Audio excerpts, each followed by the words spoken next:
Como você pode entender e melhorar seu meio-jogo durante suas partidas? O meio-jogo é a fase após o término da abertura, onde já temos o desenvolvimento da maioria das peças.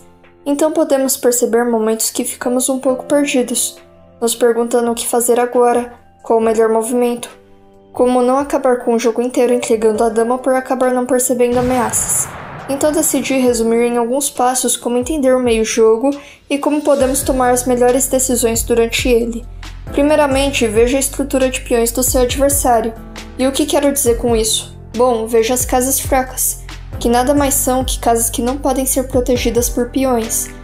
Ou seja, uma casa fraca pode ser definida como um ponto no tabuleiro do seu oponente, que não pode ser defendido por outro peão. Pode ser apenas uma casa que você pode usar para suas peças no futuro, ou futuramente até para promover um peão.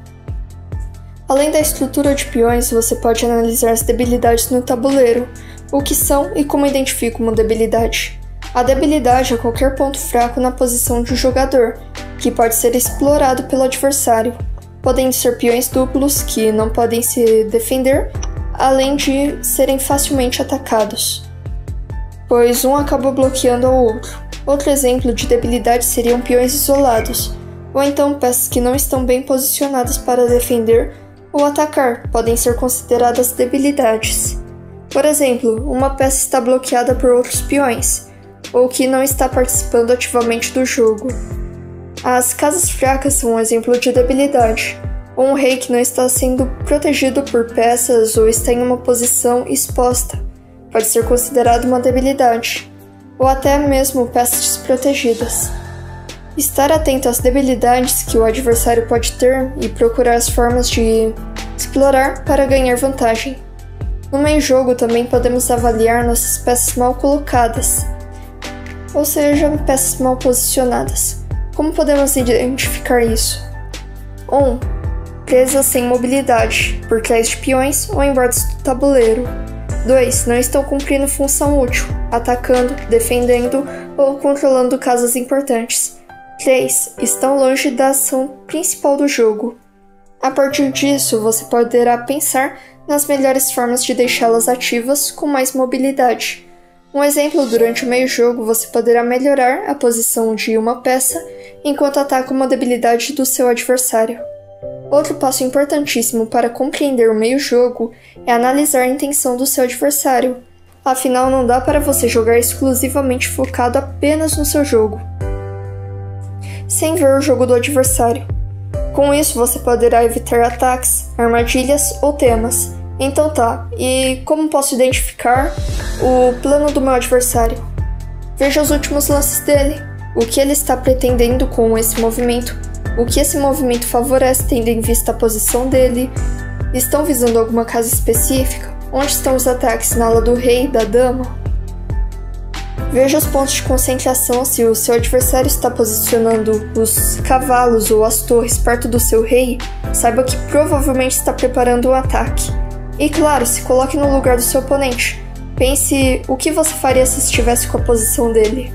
Com isso, você poderá neutralizar o plano dele, bloqueando colunas, trocando peças, impedindo avanços e planejando um contra-jogo, atacando ele de volta da melhor forma possível ou trocar as peças ativas dele. Com isso, você já poderá ter um plano em mente. Resumidamente, analise a estrutura de peões, identifique as mobilidades, veja peças mal colocadas e compreenda as ideias do seu adversário. Analisando a estrutura de peões, você pode identificar uma casa fraca, por exemplo, e você tem um bispo mal posicionado. Junto a isso, você percebe que seu adversário pretende atacar a ala do rei. Você pode desenvolver o bispo para atacar a debilidade, você pode planejar uma defesa ou contra-ataque em relação ao ataque adversário, ou até tudo isso em um único movimento de desenvolvimento do bispo. Juntamente a isso, podemos aplicar temas táticos durante nosso meio-jogo. Eles envolvem padrões e ideias que levam a ganho material, checkmate ou vantagens posicionais imediatas. Estudá-los, compreendê-los, pode ajudar muito, afinal, grande parte do xadrez se baseia em tática. Para treiná-los, nada melhor do que fazer puzzles. Você pode até escolher o tema tático que deseja se aprofundar. Os principais são garfo, cravada, ataque duplo, ataque descoberto, sobrecarga, raio-x, entre outros. Em breve farei um vídeo falando um pouco mais deles e de outros. Um tópico pouco mencionado durante a prática do xadrez, principalmente a respeito do meio-jogo, sendo algo que muitos ainda se perguntam, é sobre as trocas de cavalo por bispo ou bispo por cavalo. Afinal, qual é melhor? E eu te digo, depende.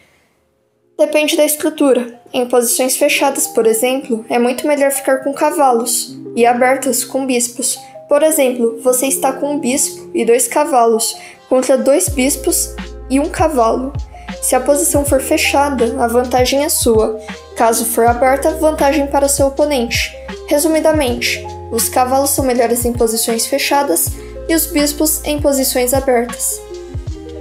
E por último, e não menos importante, você pode criar debilidades para seu adversário. Pode ser criando uma pressão constante, mirando em uma peça do tabuleiro. O adversário pode acabar empurrando peões ou movendo mal as peças para se defender, criando novas fraquezas. Troque peças que defendem pontos importantes, aproveite lances forçados, jogue de forma que o oponente tenha apenas um bom lance com o tempo, e isso consequentemente enfraqueça a posição dele.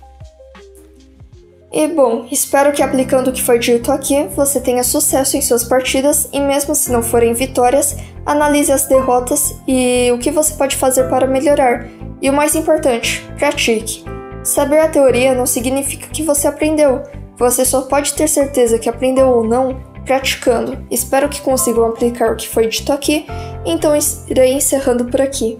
Podem me chamar de Quirino, e se você assistiu até aqui, meu muito obrigado.